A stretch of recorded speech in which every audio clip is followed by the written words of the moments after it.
माथिसम्म नै सबैलाई जोडेर कसरी लान सकिन्छ, सबैका दक्षताहरू, सबैका क्षमताहरू, सबैका सिप कलाहरू सबैलाई प्रयोग गरेर लैजाने एउटा यस्तो राम्रो चाहिँ योजना, त्यो चाहिँ एउटा दृष्टिकोण भिजन देखिसकेपछि मलाई पनि यसमा सहभागी हुन मन लाग्यो। हाम्रो चाहिँ आफ्नो सहकारीमा चाहिँ उत्पादन भएको कुराहरू हामीले बजारको व्यवस्थापन गर्न सकेका छैनौँ। हाम्रो चाहिँ लप्सीको क्यान्डी छ, अनि तरकारीहरू पनि उत्पादन गर्छ सहकारीको कृषकले, तर उचित मूल्य पाउँदैन।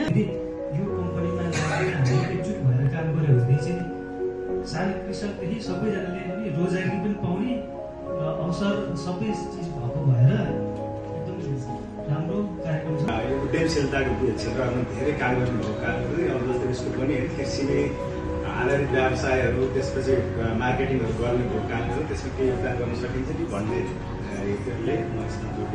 पूर्वदेखि पश्चिमसम्मका, बजारदेखि गाउँसम्मका सबै मिलेर आफ्नो देशमा केही गरौँ, आफ्नै ठाउँमा रमाऊ भन्ने खालका उद्देश्य बोकेर सबै आउनु भएको देख्दा मलाई पनि असाध्यै म पनि गौरवान्वित भएको छु।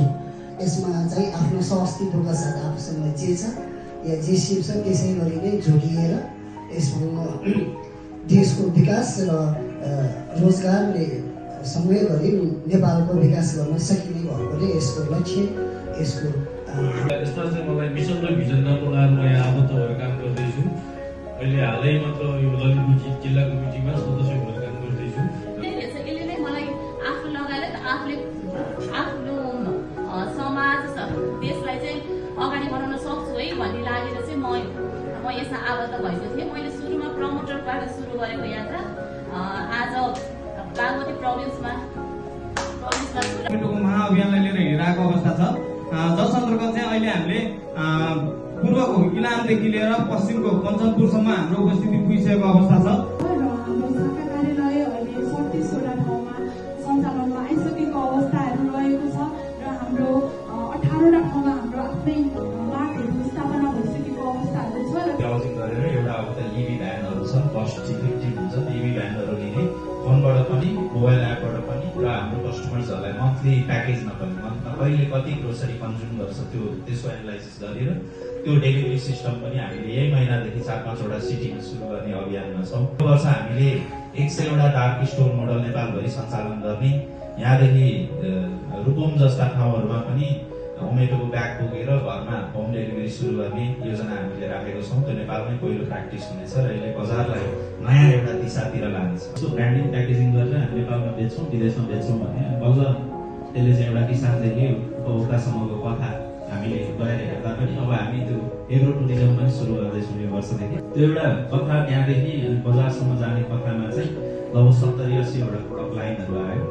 अनि नेपालले पनि राम्रो उत्पादन गर्न सक्छ, राम्रो ब्रान्डिङ गर्न सक्छ, जो ग्लोबल लेभलका प्रोडक्टहरूसँग कम्पिट गर्न सक्छ भन्ने एउटा मेसेज सहित हाम्रो एक्सपर्टिज 8-10-15 वर्ष यही क्षेत्रमा भएको भएर एसेट लाइट मोडल ओमेटो भनेको त्यही टाइम, त्यही इनर्जी, त्योभन्दा कम क्यापिटल लगाएर ओमेटोबाट धेरै आर्थिक हिसाबले पनि कमाइ गर्न सकिएला मेरो विचारमा। र टिम लेभरेज पनि हुन्छ, पिपुल लेभरेज पनि हुन्छ। हामीसँग अहिले 40-50 हजार जनाको टिम छ नेपालभरि, त्यो पनि त हाम्रो एसेट, त्यो पनि त हाम्रै साथीभाइहरू, हाम्रै कम्युनिटीहरू। तपाईँहरू जुनसुकै जिल्लामा जानुहोस्, जुनसुकै प्रदेशमा जानुहोस्, ओमेटोको एउटा छुट्टै कम्युनिटी छ।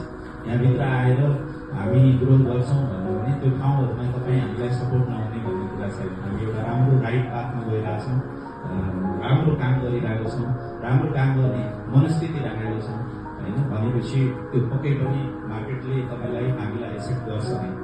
मैले पनि यो 5 वर्ष अगाडिदेखि नै एउटा अर्ग्यानिक जडीबुटी सम्बन्धी चाहिँ काम गर्दै आएको। यही स्थानीय जडीबुटीलाई कसरी परिवर्तन गर्ने, कसरी विकास गर्ने र यही देशमै रोजगारको सिर्जना कसरी गर्ने भनेर हामी काम गरिरहेका थियौँ। र यसै उमेरसँग जोडिन पाउँदाखेरि अझै खुसी लागेको छ र हामी सँगै जोडेर चाहिँ अझै धेरै राम्रा कामहरू गर्न सक्नेछौँ, सक्षम हुनेछौँ भन्ने आशा पनि पलाएको छ। र फेरि पनि म उमेरलाई धन्यवाद र यसको उज्जवल भविष्यको